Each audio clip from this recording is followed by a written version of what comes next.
आदाब नाजरीन, मैं हूं फरहान नजम। आप देख रहे हैं डीडी उर्दू की बेहद ख़ास पेशकश हेलो डॉक्टर।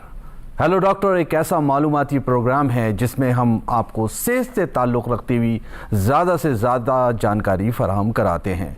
ये प्रोग्राम आपसे जुड़ा है, आपकी ज़िंदगी से जुड़ा है और आपके आसपास लोगों से जुड़ा है। यकीनन हम इस बात को बहुत अच्छे से हम जानते हैं और आप भी इसके बारे में पूरी तरह से नॉलेज रखते होंगे कि ये प्रोग्राम हमेशा आपको वो बातें बताता है जिसका ताल्लुक़ यकीनन आपकी ज़िंदगी से है। हम अमराज की बात करते हैं, हम ज़िंदगी की बात करते हैं और हम आपकी उन आसपास की उन मुश्किलात की बात करते हैं जो कहीं ना कहीं हमारे प्रोग्राम के ज़रिए आपको कहीं ना कहीं बहुत ज़्यादा फ़ायदा पहुंचाती होंगी और आपकी वो बड़ी मुश्किलात को आसानियों में तब्दील करती होंगी। यहाँ से हम पूरी उम्मीद करते हैं। तो इसी सिमत में जो आज का हमारा ये एक मौजू है बहुत ख़ास है। ये अमराज की बात नहीं है, ये दर्द की बात नहीं है, ये बीमारियों की बात नहीं है, ये ज़िंदगी की बात है, ये ज़िंदगी बचाने की बात है, ये अपनों को अपने करीब लाने की बात है। क्योंकि यकीनन अब मैं आपको जो बात बताने जा रहा हूँ वो बहुत ख़ास है और कहीं ना कहीं किसी ना किसी हर घर में, हर रिश्तेदारों में या किसी आपके आसपास माशरे में कोई इस परेशानी से जूझ रहा है, इस मुश्किल को फेस कर रहा है। वो है ऑर्गन में प्रॉब्लम, यानी किसी भी जिस्म के एक ऑर्गन का काम करना बंद कर देना। जब इंसान को महसूस होता है कि अब उसकी ज़िंदगी ख़त्म हो चुकी है, अब उसकी ज़िंदगी में उसको बचाना बहुत मुश्किल है। लेकिन एक चीज़ ये है तो दूसरी तरफ हमारे जो माहिरीन हैं, जो तिब्बी माहिरीन हैं, वो इस कोशिश में लगातार लगे हुए हैं कि वो हर इंसान को एक अच्छी ज़िंदगी, सेहतमंद ज़िंदगी दें और जो भी उसकी परेशानियाँ अमराज हैं वो ख़त्म हो जाएं। तो जैसे ऑर्गन की बात हो रही है, आज का हमारा ये जो मौजू है वो है ऑर्गन डोनेशन एंड ट्रांसप्लांट। इंसान की ज़िंदगी में उसके जिस्म में जो ऑर्गन्स होते हैं, चाहे वो गुर्दे हों, चाहे वो लीवर हो, लंग्स हों या आंखें हों, जो कि जिससे हम दुनिया देखते हैं, वो कभी ना कभी अगर खुदा न खास्ता किसी भी परेशानी के चलते काम करना बंद कर देती हैं। ऐसे में इंसानियत की सबसे बड़ी मिसाल सामने आती है और वो होती है ऑर्गन को डोनेट करना। क्या होता है ऑर्गन डोनेशन, किन किन मुश्किलात का सामना करना पड़ता है किसी या तो ऑर्गन डोनेट करने वाले को या जो भी उसे ले रहा है उसके ऑर्गन को, उसको, और क्या ये प्रोसीजर है, किन किन मरहलों से गुजरना पड़ता है। इन सभी मौज़ूआत पर, इन सभी पहलुओं पर गौर करेंगे हमारे माहिरीन और हम पूरी कोशिश करेंगे आपको ज़्यादा से ज़्यादा बातें बताएं, ज़्यादा से ज़्यादा हम आपको इसके बारे में इल्म फराहम करें। दूसरा, मेरी ये गुजारिश हमेशा की तरह है, हेलो डॉक्टर की टीम की तरफ से मैं आपसे गुजारिश करता हूँ कि जो इस वक्त टोल फ्री नंबर हमारे स्क्रीन पर फ्लैश हो रहा है, आप डायरेक्ट उस पर फ़ोन कीजिए, बात कीजिए और अपने इल्म में इजाफा कीजिए। बहुत ज़रूरी है ये आज का मौजू। तो शुरुआत करते हैं अपने इस प्रोग्राम की इस बेहद ख़ास रिपोर्ट के साथ। मुलाज़ा फरमाइए।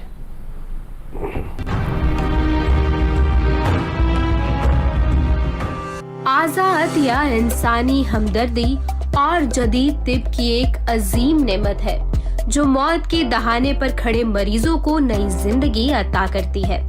तिब्बी माहिरीन और आलमी इदारे सेहत यानी WHO के मुताबिक दिल, गुर्दे, जिगर, फेफड़े और आँखों की नाकामी में मुब्तला मरीजों के लिए आज़ा की पेबंदकारी ही सबसे मुअस्सर और बाज़ औक़ात वाहिद इलाज होता है।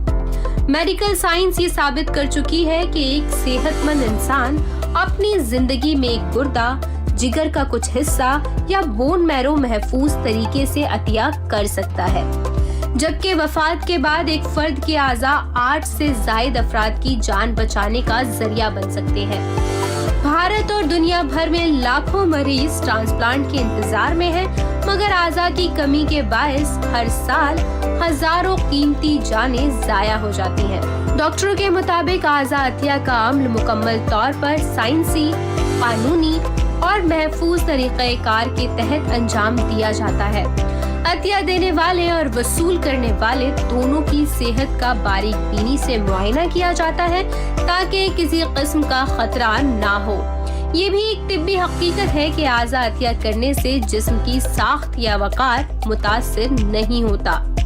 बदकिस्मती से लाइल्मी और गलतफहमियों के बाइस लोग इस नेक अमल से हिचकिचाते हैं। हालांकि मेडिकल तहकीक की अफादियत और हिफाजत की तस्दीक करती है। ज़रूरत इस बात की है कि हम साइंसी मालूमात पर एतमाद करें और मुआशरे में आज़ा अतिया के बारे में शऊर उजागर करें। याद रखें, आज़ा अतिया महज एक फैसला नहीं बल्कि किसी के लिए जिंदगी की नई शुरुआत है।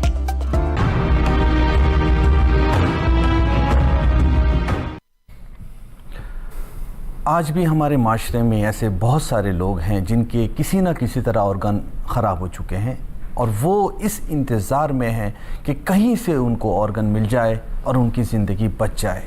सच नाजरीन, ये एक ऐसा मौजू है आज का कि इसमें थोड़े से जज्बात भी जुड़े हुए हैं।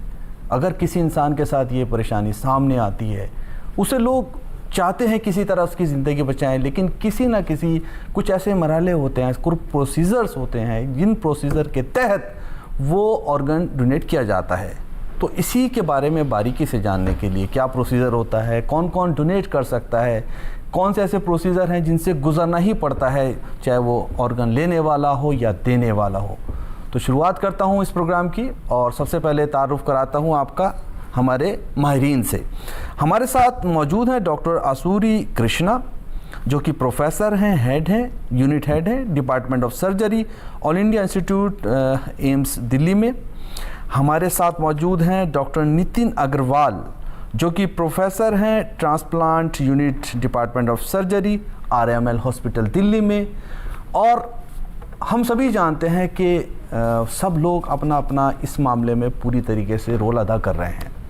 क्या आप जानते हैं कि इसमें एक बहुत ही अहम रोल है जो NGOs अदा कर रही हैं। NGO आगे आकर अपनी ज़िंदगी को पूरा पीछे छोड़कर इस मामले में आगे आ चुकी हैं और उसके लोग आगे आ चुके हैं जो दिन रात सिर्फ इसीलिए कोशिश है कि वो चाहते हैं किसी की ज़िंदगी बच जाए।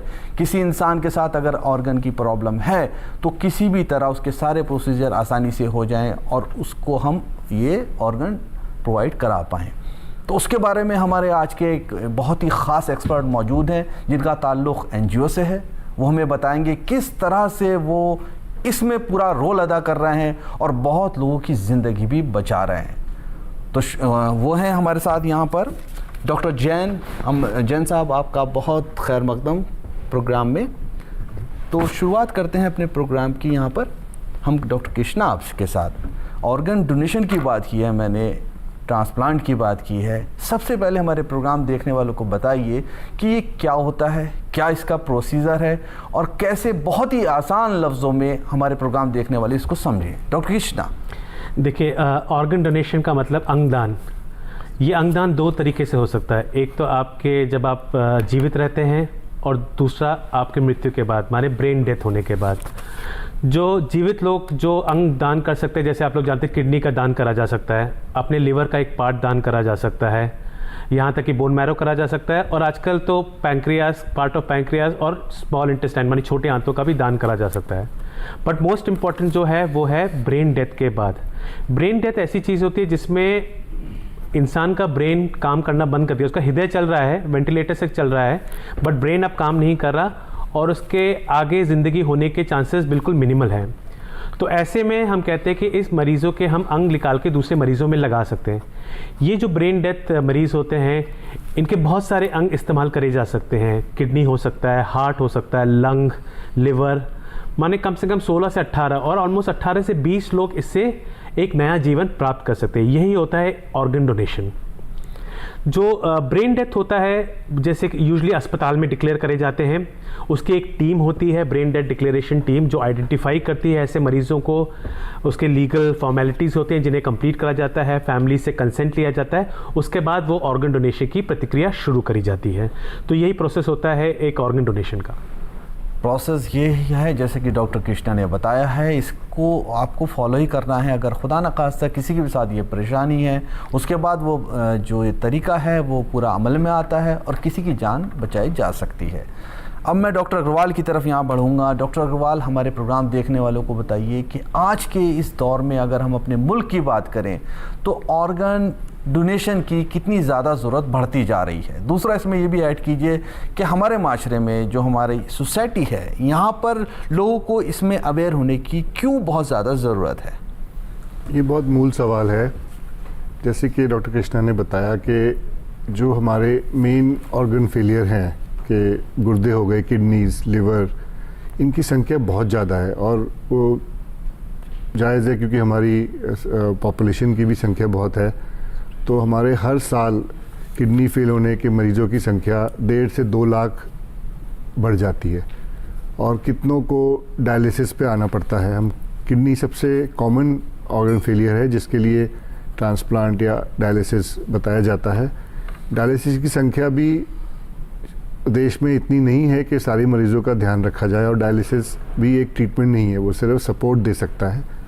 पेशेंट को कुछ टाइम बाद डायलिसिस के लिए वेन्स में एक्सेस भी नहीं रहता है तो वो ट्रांसप्लांट उससे बहुत बेटर माना जाता है।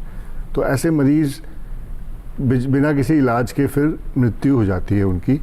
और डायलिसिस के लिए जो सुविधा चाहिए उसकी जगह अगर ट्रांसप्लांट की सुविधा खड़ी हो जाए तो मरीज़ों के लिए ज़्यादा फ़ायदा है। वैसे ही लिवर के करीब 20 से 30 हज़ार मरीज़ हर साल ऐड हो जाते हैं, इसमें से हम 10 से 12% ही ट्रांसप्लांट कर पाते हैं। वैसे हृदय का फेलियर है वो भी आजकल काफ़ी कॉमन है। कुछ हृदय के फेलियर के मरीज़ ट्रांसप्लांट के लिए भी लायक होते हैं।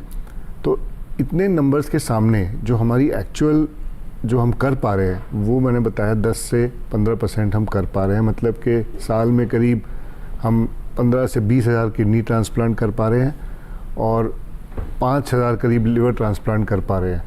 और ये भी हम सरकारी हॉस्पिटल में ये नंबर्स और भी कम है जहाँ पर एक्चुअली में जो ज़रूरतमंद मरीज़ है, गरीब मरीज़ है, वो जाता है। तो ये हमारी बर्डन है जो डिजीज़ की बोलते हैं और इसकी तरफ जितना भी कोशिश की जाए अगले 10, 15, 20 साल वो कम ही पड़ेगी। तो कोशिश बहुत साल से जारी है, हर साल बढ़ती चली जा रही है, लेकिन हमें इसको और बढ़ाना है। दूसरी चीज़ जो आपने पूछी कि हमें पब्लिक को क्यों अवेयर रहना है, डॉक्टर कृष्णा ने बताया कि जो जीवित डोनेशन है, लाइव ऑर्गन डोनेशन, उसमें कहीं ना कहीं जीवित जो डोनर है उसकी भी रिस्क थोड़ी सी रहती है। बहुत आइडियल डोनेशन नहीं है, उसमें बड़े सारे एथिक्स और लीगल इश्यूज़ हैं। तो बेस्ट तो यही है जो मरीज़ ऑलरेडी भगवान को प्राप्त हो चुके हैं, जो ब्रेन डेड हैं, वो अपने अंग अगर दान कर दें, वो कैसे हो सकता है? जो उसका तरीका है वो पहले से ही अपना जो कंसेंट है, अपनी रजामंदी है, वो दे के रखें ताकि जब ऐसा इवेंट आए, और टाइम बहुत कम होता है इन मरीज़ों के अंग लेने का, जो बॉडी के रिफ्लेक्सेस चलते हैं, हृदय चलता है जिसमें हम कुछ घंटों में ही वो ऑर्गन्स ले सकते हैं। उस दौरान अगर ये उनका कंसेंट और जो उनके परिवार का कंसेंट अगर हमारे पास पहले से है तो इसके लिए पॉपुलेशन में अवेयरनेस चाहिए। पहले से हमको अपना रजामंदी देनी है, हमको तैयार रहना है।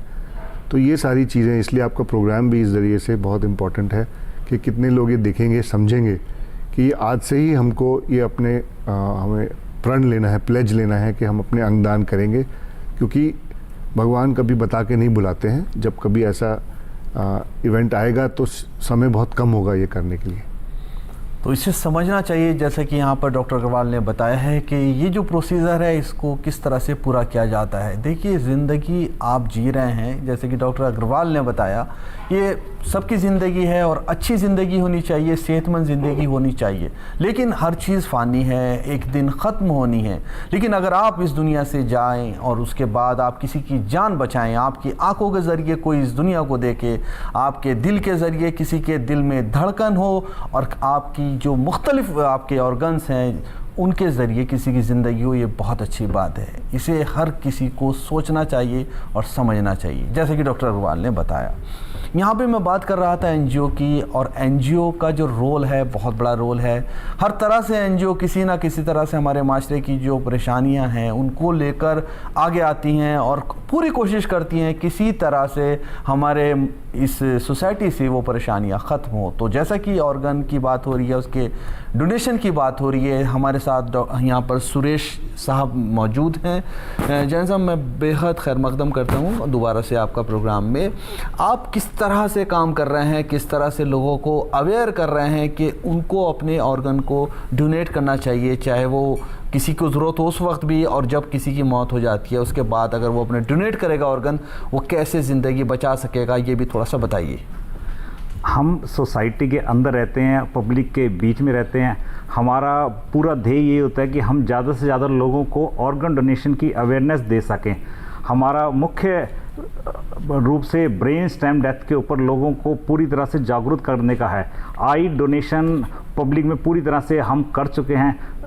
मैक्सिमम हमारे पास डेली मेरे पास कहीं ना कहीं से फ़ोन आ जाता है, जी आज हमारे यहाँ आई डोनेशन होनी है, आज हमारे यहाँ होनी है। हम तुरंत एक्शन लेते हैं और उस काम को तुरंत कंप्लीट करते हैं। पर ब्रेन स्टेम डेथ जिसकी पब्लिक को बिल्कुल भी अवेयर नहीं है, हमारा पूरा फोकस आजकल इसी बात पे लगा हुआ कि हम ब्रेन स्टेम डेथ को लोगों के सामने डिस्क्राइब करें।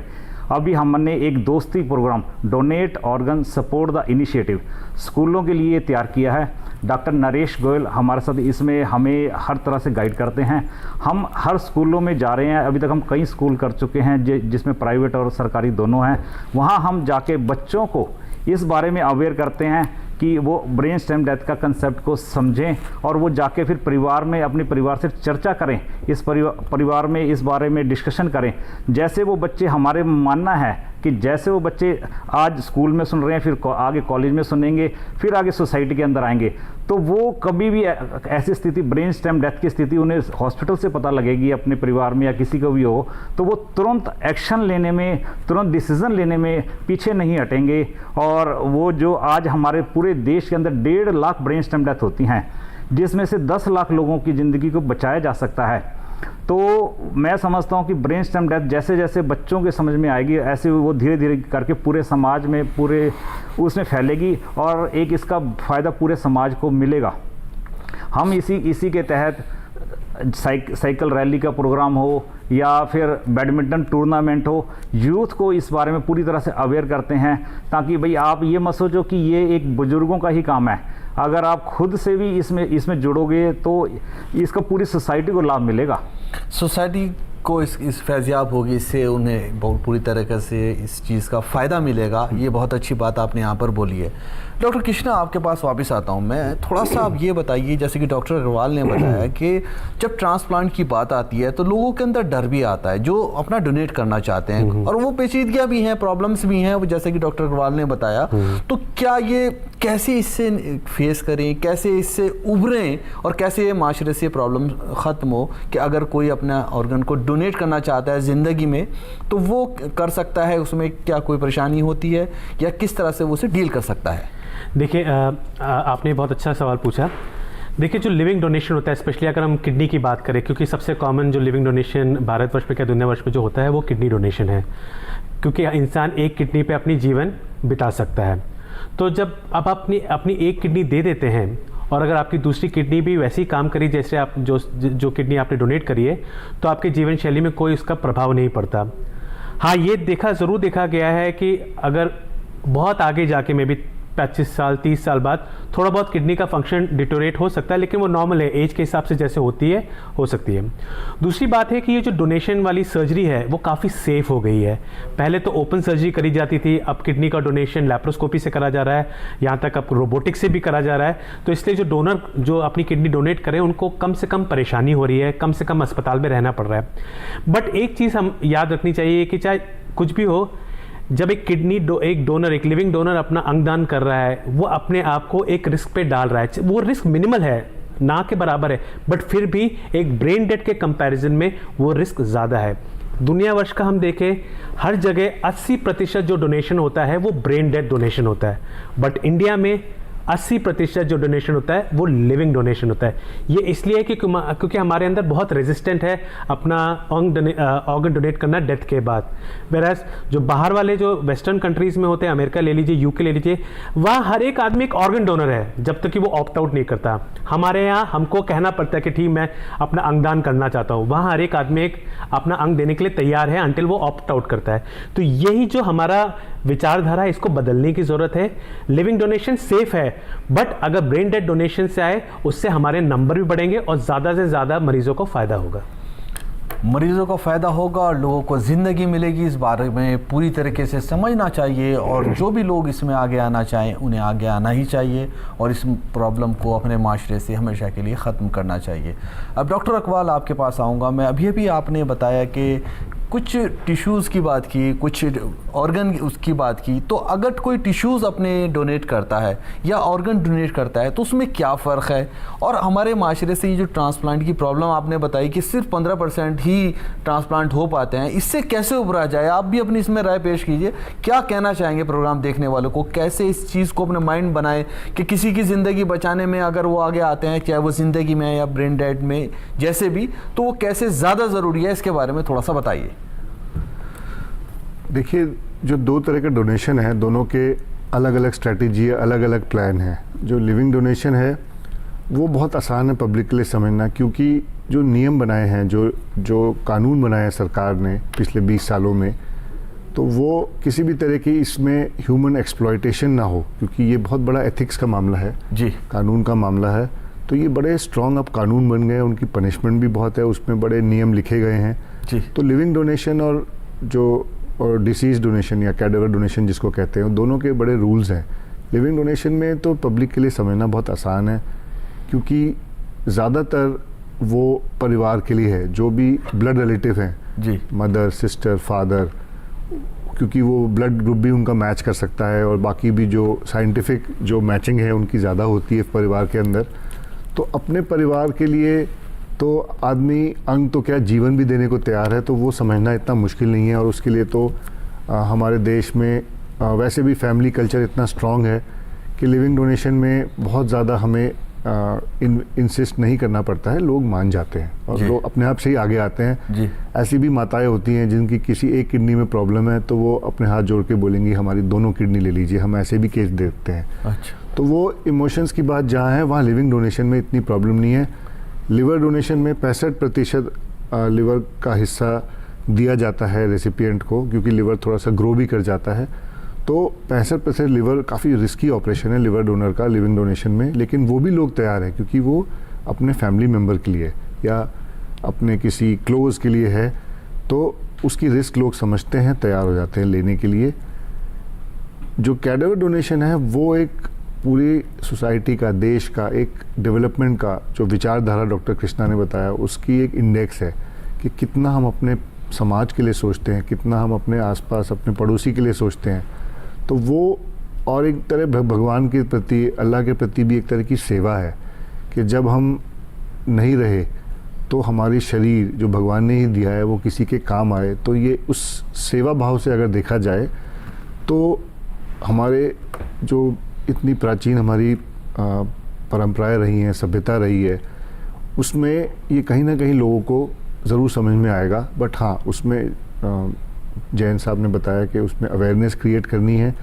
छोटे बच्चों के लेवल से ही, हमें स्कूल लेवल से ही अवेयरनेस क्रिएट करनी है कि ये अंगदान एक सोसाइटी की डेवलपमेंट का हिस्सा है और इसके बिना हमारा देश आगे नहीं बढ़ सकता है। क्योंकि ये जो रेशियो डॉक्टर कृष्णा ने बताया कि जो 90, इन्होंने तो 80 बताया, मैं तो 90 भी पढ़ा है कि 90:10 जो रेशियो है जो हमारा लिविंग डोनेशन की तरफ भारी है इस वक्त, उसको हमको रिवर्स करना है।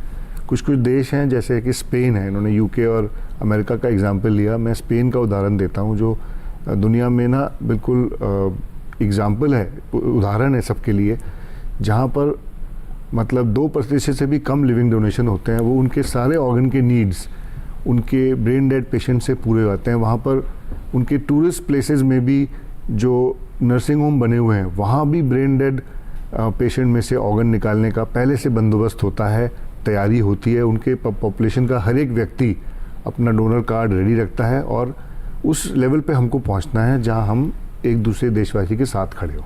अच्छा, इसमें एक चीज़ और बताइए आपकी, जैसे ब्रेन डेड डोनेशन है या लिविंग डोनेशन है, इसकी जो भी ऑर्गन लिया जाता है, क्या उनकी लाइफ एक्सपेक्टेंसी में कुछ फ़र्क आता है या सेम रहता है? कोई ऐसी बात नहीं है? किडनी डोनेशन में डॉक्टर कृष्णा ने बताया अभी कि लाइफ एक्सपेक्टेंसी सेम ही रहती है। थोड़े से as a single kidney person जो डोनर रह जाता है ऑपरेशन के बाद, थोड़ी सी उनको एहतियात बरतने पड़ते हैं।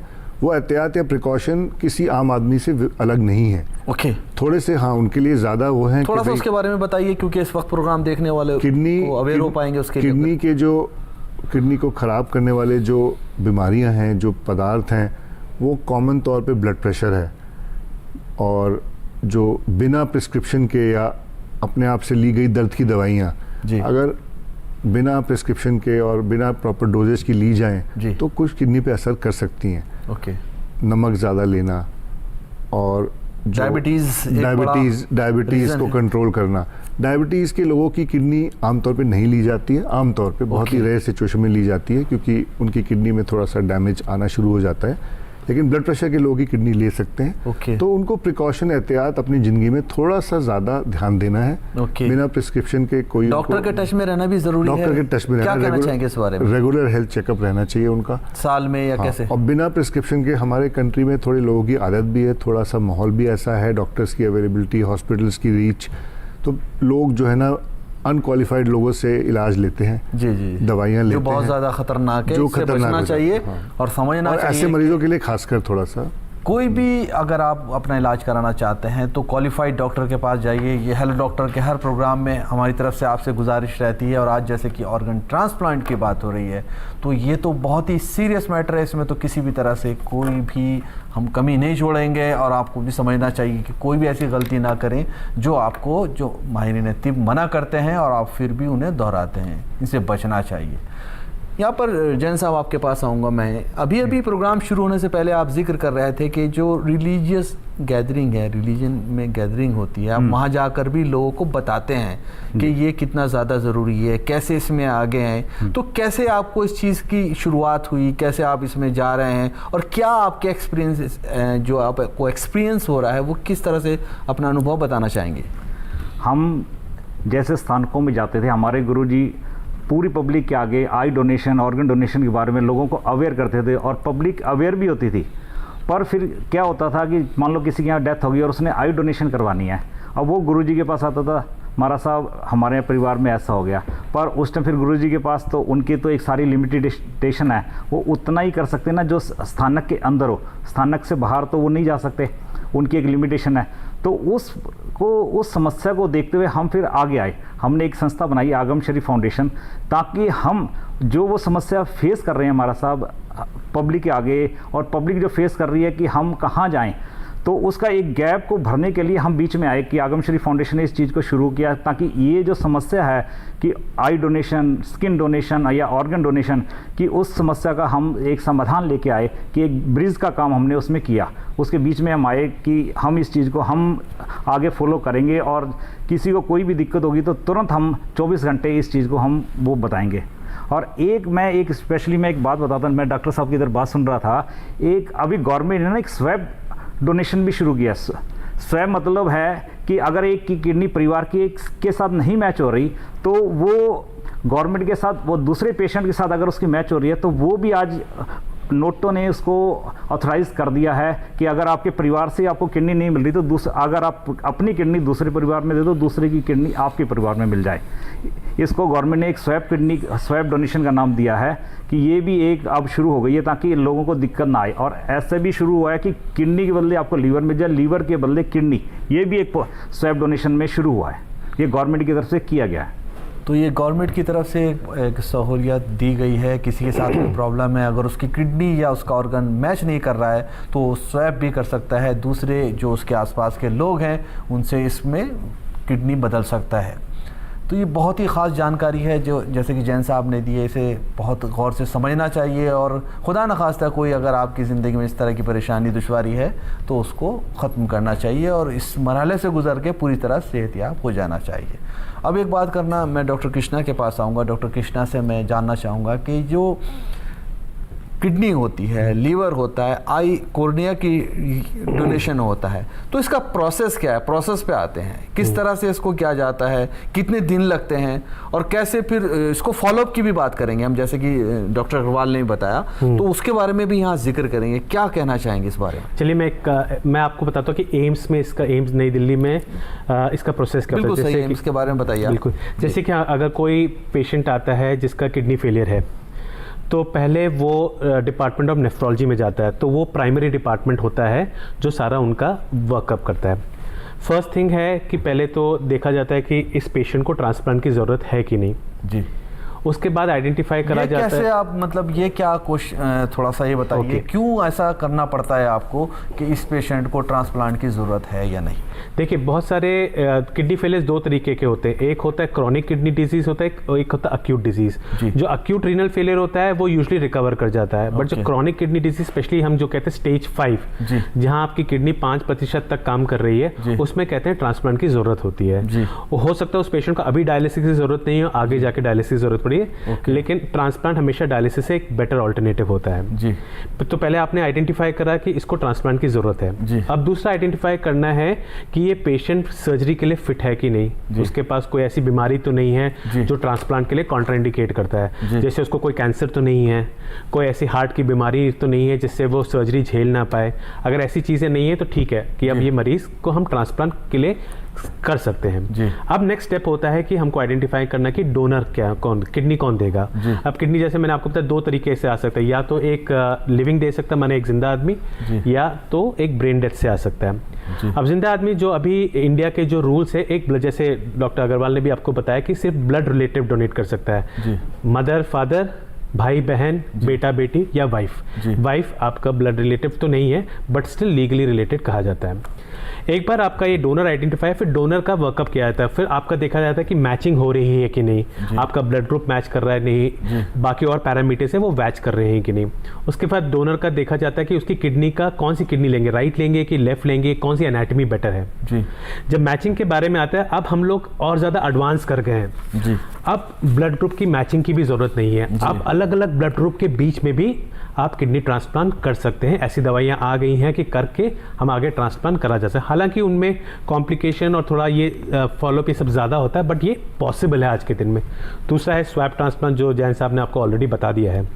तो एक बार आपका रेसिपिएंट का प्रिपरेशन हो गया, डोनर का प्रिपरेशन होगा, इसमें कम से कम एक गवर्नमेंट सेटअप में बताऊंगा 1 से 3 महीने या 6 महीने तक का टाइम लगता है जी। एक बार ये सारा हो गया, उसके बाद वो सर्जन, मरीजों को सर्जन के पास भेजा जाता है, जो हमारे पास आता है। उसके बाद फिर फाइनली हम ट्रांसप्लांट करते हैं। तो किडनी को एक ओटी में डोनर लगता है, दूसरे ओटी में रेसिपिएंट होता है। डोनर से हम किडनी निकालते हैं। यूजुअली हम लोग 99% वो सारा काम दूरबीन विधि द्वारा करते हैं। किडनी निकाल के फिर उसी टाइम दूसरे ओटी में लाकर उसको रेसिपिएंट लगाते हैं। बीच में किडनी को प्रिजर्व करने के लिए उसको आइस में डालना, उस पर प्रिजर्वेटिव फ्लूइड्स डाले जाते हैं, उसके बाद लाके रेसिपिएंट में लगाए। और लिविंग डोनेशन का ये सबसे ज़्यादा फायदा है कि किडनी उसी टाइम टेबल पे काम करना शुरू कर जाती है, in contrast to brain death. उसमें अगर डिपेंड करता है कि ब्रेन डेथ के 4, 5, 6, 10 घंटे बाद अगर किडनी लगाई जा रही है तो हो सकता है किडनी का फंक्शन इमीडिएट ना हो, और लिविंग में वो इमीडिएट हो। तो ये यूजुअल फर्क भी है, ये मैं थोड़ा सा जानना चाह रहा था। बहुत अच्छी बात बताई आपने, ये फर्क भी है लिविंग में, ये फर्क है लिविंग। देखिए, अगर आप पूरा दोनों सक्सेसफुल है वैसे ही, बिल्कुल सक्सेस पे कोई वो नहीं है। अगर साहित्य देखें, आप जितना लिटरेचर देखें, तो ये कहता है कि लिविंग डोनर, स्पेशली अगर किडनी ट्रांसप्लांट की बात करें, जो लिविंग ट्रांसप्लांट है और जो ब्रेन डेथ से आ रहे हैं, उसमें 5% या 10% का ही फर्क है। अगर आमतौर देखा जाए तो जो लिविंग डोनर का जो हम हाफ लाइफ कहते हैं 10 से 12 साल होती है, और अगर ब्रेन डेथ से आ रहा है तो वो 8 से 10 साल होती है। अच्छा। तो इसलिए ज्यादा फर्क नहीं है।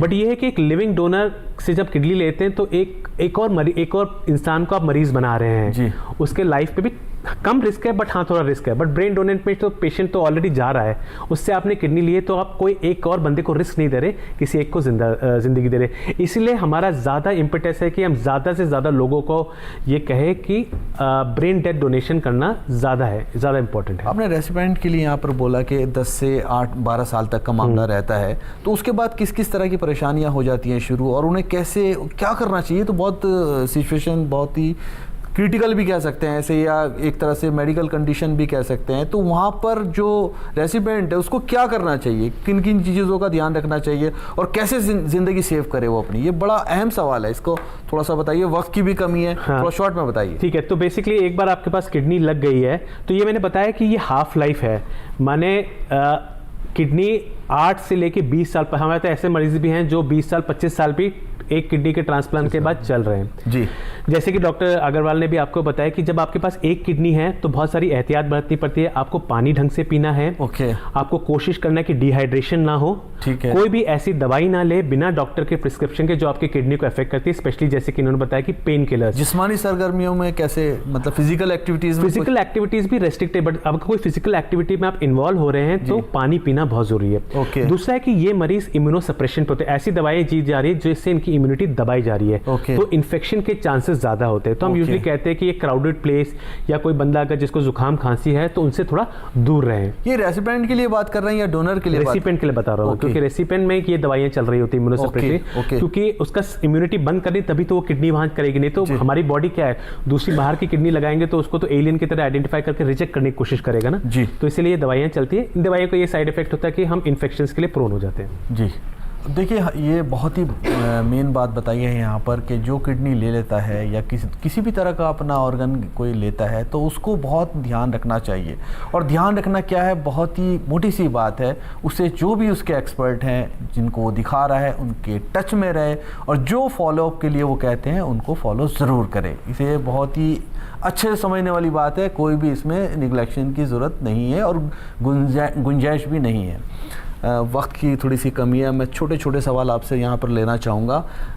क्या कुछ हम कर सकते हैं कि जो हमारे माशरे से कोई ये बातें हैं कि हम किडनी देंगे या कोई अपना ऑर्गन देंगे तो हमें ये प्रॉब्लम होगी, ये कैसे ख़त्म करें? कैसे ये जो ट्रांसप्लांट की प्रॉब्लम है, जैसे कि आपने बताया कि 15% सिर्फ होते हैं ट्रांसप्लांट, तो कैसे इनको ख़त्म करें? ये तो बहुत ही मतलब छोटा सा आंकड़ा है और जबकि प्रॉब्लम ज़्यादा है। इस ज़्यादा प्रॉब्लम को बिल्कुल ख़त्म कैसे किया जाए या कम से कम उन्हें कम तो किया जाए? तो इसके ये बहुत बड़ा सवाल है देश के लिए, सरकार के लिए और माशरे के लिए भी, सोसाइटी के लिए भी, सोसाइटी के लिए, और ये कोशिशें चल रही हैं, ये बहुत ज़ोर शोर से इस पे बहुत बड़ा बजट। तो जो नोटो करके national organ and tissue transplant organisation है, ये ट्रांसप्लांट की सेंट्रल गवर्नमेंट की बहुत बड़ी ऑर्गेनाइजेशन है जी। और ट्रांसप्लांट का सारा जिम्मा इस ऑर्गेनाइजेशन पर है जी। इसके नीचे 5 regional organ tissue transplant organisations हैं जो देश के 5 हिस्सों में, और उनके नीचे स्टेट ऑर्गन ट्रांसप्लांट ऑर्गेनाइजेशन आती हैं। तो इस नेटवर्क से ये सारा जिम्मा, जो हॉस्पिटल्स की रजिस्ट्रेशन, पेशेंट्स की रजिस्ट्रेशन, ये सारा अवेयरनेस, एनजीओ से कोऑर्डिनेशन, ये सारा काम सरकार ऑलरेडी कर रही है जी। ये है कि हाँ, क्या पब्लिक से उतना रिस्पांस है, तो उसका जवाब मेरे पास भी नहीं है, शायद हम तीनों के पास नहीं है, आपके पास भी नहीं है। पब्लिक को शायद और इसकी अहमियत समझनी चाहिए, शायद हमारी कोशिशें और ज़्यादा होनी चाहिए कि इसकी अहमियत समझे और इस परसेंटेज को बढ़ाकर। तो यही है कि हर लेवल पे पब्लिक फोरम में हम ऑर्गन डोनेशन की नीड को पुश करें, एम्फसाइज करें। और डोनर कार्ड जो नोटो की वेबसाइट पर एक फॉर्म 7 करके है और हर एनजीओ की वेबसाइट पर भी होता है कि national organ donor pledge card, अगर वो भर के हम उसको अपने पास रखें हमेशा, जैसे ड्राइविंग लाइसेंस रखते हैं, कुछ कंट्रीज़ में ड्राइविंग लाइसेंस के ऊपर ही वो कार्ड में एम्बेड हो जाता है जी। तो उस तरह से अगर हम अपने ओनरशिप लें कि हमारी ज़िंदगी हमारी अपनी नहीं, हमारे परिवार की नहीं, हमारे देश की है, हमारे जाने के बाद जी, हमारा शरीर हमारे देश के लिए है, हमारे देशवासियों के लिए है, तो शायद वो फीलिंग से हम इससे जूझ पाएंगे, इस प्रॉब्लम से जूझ पाएंगे और इससे उभर पाएंगे। यहाँ मैं आप ही के पास आ रहा था, हमारा वक्त बिल्कुल लास्ट में पहुँच गया। जैन साहब, थोड़ा सा आप ये भी बताइए, जो कहना चाह रहे हैं वो भी कहिए। शॉर्ट में ये बताइए कि आप जिस तरह से काम कर रहे हैं, क्या आपको चैलेंजेस अब फेस करने पड़े हैं और कैसे आप उनसे उभर सकते हैं? जैसे कि दोनों डॉक्टर्स ने बताया कि ये जो हमारे माशरे से प्रॉब्लम है या हमारी सोसाइटी जिसे फेस कर रही है, ये ख़त्म की जा सकती है। आपकी इसमें क्या राय रहेगी? एक तो सबसे पहले मैं एक बात बता दूं कि अब इंडिया गवर्नमेंट की तरफ से हमारे जो ड्राइविंग लाइसेंस हैं उन सब पे ऑर्गन डोनेशन का यस या नो का सिंबल आ रहा है। वो अच्छा। पूछा जा रहा है कि आप यस या नो ऑर्गन डोनेशन, हर कोई भी अपना ड्राइविंग लाइसेंस अब जो नए बन रहे हैं सब चेक करेंगे तो उस पर ये चीज़ मेंशन होती है जी। दूसरा, जो ऑर्गन डोनेशन में हमें जो सबसे बड़ी दिक्कत ये आ रही है कि जैसे अब किसी परिवार से फ़ोन आ गया जी आई डोनेशन होनी है, और हम वहाँ टीम को भेज देते हैं, तो वहाँ जो परिवार के बड़े बुजुर्ग होते हैं कोई ना कोई एक ऐसा होता है कि वो कहता है नहीं जी नहीं, हम तो इनके ऑर्गन्स नहीं निकालने देंगे, हम तो ये ऊपर पूरे के पूरे भेजेंगे, इनके फिर अगले जन्म में आँखें नहीं मिलेंगी, इनको दिक्कत आएगी। तो उस स्थिति में कई बार परिवार की बड़े बुजुर्गों की हमें देखो सम्मान देना पड़ता है, उनकी बात माननी पड़ती है, तो टीम को हमें वापस भेजना भी पड़ता है, चाहे हम ना चाहते हुए भी हमें उन्हें वापस भेजना पड़ता है। एक समस्या हमारे सामने एक और आती है, जो नेचुरल डेथ होती है परिवार के अंदर, उसमें डेथ सर्टिफिकेट जो सर्टिफाइड डॉक्टर होता है कोई वो करता नहीं है, परिवार को पता लग जाता है कि इनकी डेथ हो गई हमारे, और वो आई डोनेशन और स्किन डोनेशन के लिए हमारे पास कॉल आ जाती है, हम तुरंत कोशिश करके स्किन डोनेशन और आई डोनेशन की टीम वहाँ भेज देते हैं। पर समस्या ये आ जाती है कि उस टाइम कोई भी डॉक्टर्स ये तैयार नहीं होता कि वो लिख के दे दे कि हाँ इनकी डेथ हो गई जी। तो ये समस्या हमारे पास नेचुरल हर बार आ जाती है जी। जिसका मतलब आप परेशानियों को थोड़ा सामना भी करते हैं, लेकिन हाँ। फिर भी आप वहाँ पर खड़े हैं हाँ। और लोगों की मदद के लिए हमेशा आगे आते हैं। हाँ। थोड़ा सा मेरा प्रोग्राम बिल्कुल लास्ट में पहुँच चुका है, मैं आपसे गुजारिश करूँगा, मैं आपके पास आऊँगा एक मिनट। हाँ। डॉक्टर कृष्णा, ये आज का हमारा जो मौजू था बहुत ख़ास था, ये ऑर्गन ट्रांसप्लांट को लेकर था, डोनेशन को लेकर था। आप किस तरह से अपना पैगाम देना चाहेंगे कि हमारे माशरे से ये सोसाइटी से प्रॉब्लम काफ़ी हद तक ख़त्म हो सके, और जो लोग ऑर्गन का इंतज़ार कर रहे हैं, चाहे वो किडनी है, चाहे वो आइज़ हैं, या फिर दूसरी तरह की चीज़ें हैं, लीवर वगैरह हैं, वो ये प्रॉब्लम उनका इंतज़ार ख़त्म हो और वो इसको हासिल कर सकें। मेरे ख्याल से ये प्लेटफॉर्म मेरे लिए अच्छा है कि मैं उन सब लोगों को धन्यवाद दूं जिन्होंने अपने मृत्यु के बाद अपने लोगों को अंगदान करा, क्योंकि एक वाक्य में अगर इसे कहा जाए अंगदान महादान है, इससे बड़ा कोई दान नहीं है। ये आपने बहुत छोटी बात कही लेकिन बहुत बड़ी बात कही, पूरा मैसेज है इस प्रोग्राम का जो आपने कहा यहाँ डॉक्टर कृष्णा, बेहद बहुत ही शानदार मैसेज आपका यहाँ पर रहा, बेहद शुक्रिया आपका। डॉक्टर अग्रवाल, आप किस तरह का पैगाम मैसेज देना चाहेंगे? पैगाम मैं यही देना चाहूँगा कि स्कूल के लेवल से हम अपने ऑर्गन्स को प्लेज करने की बात करें और डोनर कार्ड हम भरें, उसको अपने बच्चों को भी भरवाएं, उसके प्रति जो भी हमारे अंदर नेगेटिव फीलिंग है, या जैसे जैन साहब ने बताया कि हम माने कि साइंस और रिलीजन अलग अलग हैं, साइंस और रिलीजन दोनों इंसान के लिए हैं, दोनों सेम हैं, और ये आज की बात नहीं है, ये प्राचीन वर्ष से हमें पता है। आप गुरुद्वारे जाइए या मस्जिद जाइए, या सब सारे जो धर्म हैं वो सेवा के लिए ही हैं, तो सेवा का सबसे बड़ा मौका ये है, अंगदान ही जीवनदान है, और भगवान के प्रति सबसे बड़ी सेवा है, आपका कर्तव्य है। तो किसी की ज़िंदगी बचाना है बहुत ही अच्छा काम है, और कोई भी धर्म हो, धर्म और हर मज़हब में इसके लिए इसका तकाज़ा है, इसके बारे में कहा गया है कि इंसानी ज़िंदगी को बचाया जाए। क्या कहना चाहेंगे जैन साहब, किस तरह का पैगाम रहेगा आपका? हमारी आगम श्री टीम की पूरी कोशिश है कि भारत में कोई भी अंगों के बिना अपनी सांसें पूरी ना करे। मैं एक आखिर में देता हूँ, विश्वास करो यह महादान होगा, किसी के जीवन का कल्याण होगा, लोग अपनी ज़िंदगी पे करते हैं गर्व, तुम्हें अपने मरने पर अभिमान होगा। मेरी आप सबसे दरख्वास्त है कि अपना प्लेटफॉर्म जरूर से जरूर भरें, अंगदान महादान। बहुत ही अच्छे से आप तीनों एक्सपर्ट्स ने यहाँ पर बताया। आज का हमारा ये मौजू बहुत ख़ास था और बहुत ज़रूरी भी था करना। आपका तीनों का शुक्रिया, आपने बहुत ही कीमती जानकारी यहाँ पर हमारे नाज़रीन को फराहम कराई। बहुत धन्यवाद। ये जो आज का हमारा प्रोग्राम था, ये मेडिकल साइंस से ताल्लुक़ रखता हुआ तो था ही, लेकिन इंसानियत की मिसाल का भी एक बहुत बड़ा नमूना है। क्योंकि अगर आप किसी की ज़िंदगी बचा रहे हैं, जैसे कि मैंने पहले भी बताया कि कोई भी मज़हब हो, कोई भी धर्म हो, हर इंसान को बचाने के लिए, उसकी ज़िंदगी बचाने के लिए कहा गया है। और आपसे भी ये हेलो डॉक्टर की पूरी टीम की तरफ से मैं गुजारिश करता हूँ, कभी भी इस तरह के कोई मामला आपके सामने आए तो आप भी उसमें बढ़ चढ़ कर हिस्सा लीजिए और डरिए नहीं। जिस तरह के कुछ मिथ्स हैं, कुछ गलतफहमियाँ हैं, वो दूर हो सकती हैं, लेकिन उस शर्त यह है कि आप किसी अच्छे डॉक्टर के पास जाइए और इस तरह के अगर हालात होते हैं तो उनसे बात कीजिए, वो आपकी सारी गलतफहमियाँ, सारे मिथ्स ख़त्म करेंगे और आप किसी की ज़िंदगी बचा सकेंगे। यही हमारी आपसे गुजारिश भी है। दूसरा ये कि हमारा जो प्रोग्राम है, हम आपसे हमेशा कहते हैं कि जो ईमेल आईडी इस वक्त फ्लैश हो रहा है, इस पर आप डायरेक्ट मेल कर सकते हैं और अपना कोई भी सजेशन हमें दे सकते हैं, या किसी ख़ास मौजू पर आप यहाँ पर गुफ्तगू कराना चाहें तो वो भी की जा सकती है। आपके लिए हमेशा हम आपका खैर मकदम करते हैं, आपके सजेशन का खैर मकदम करते हैं। दूसरा ये कि ये प्रोग्राम हम YouTube पर भी अपलोड कर देते हैं। प्रोग्राम के बाद आप वहाँ जाकर भी अपने इल्म में मज़ीद इजाफा कर सकते हैं। हमेशा सेहतमंद रहिए, खुश रहिए, और जो आपके आसपास के लोग हैं उन्हें जितना भी हो सके आप प्यार दीजिए, मोहब्बत दीजिए और उनके काम आइए। किसी को अगर सेहत के मामले में किसी भी तरह की आपकी ज़रूरत है और आप उसके काम आ सकते हो तो उसके लिए ज़रूर आगे आइए, इंशाअल्लाह उसमें आपका भी फ़ायदा होगा। आदाब। मुतवाज़िन ग़िज़ा इस्तेमाल करें जिसमें फल, सब्जियां और प्रोटीन शामिल हो। बाजारी, तली हुई और ज्यादा चिकनाई वाली ग़िज़ा से परहेज करें। बाकायदा वर्जिश करें ताकि दिल और फेफड़े सेहतमंद रहें। रोजाना पूरी और पुरसुकून नींद लें ताकि आज़ा को आराम मिले। बगैर डॉक्टर के मशवरे की दवाइयाँ या एंटीबायोटिक इस्तेमाल ना करें। जिस्मानी वजन को मुतवाज़िन रखें ताकि आज़ा पर दबाव ना पड़े। बाकायदा तिब्बी मुआयना करवाएं ताकि बीमारी की बरवक्त तशखीश हो।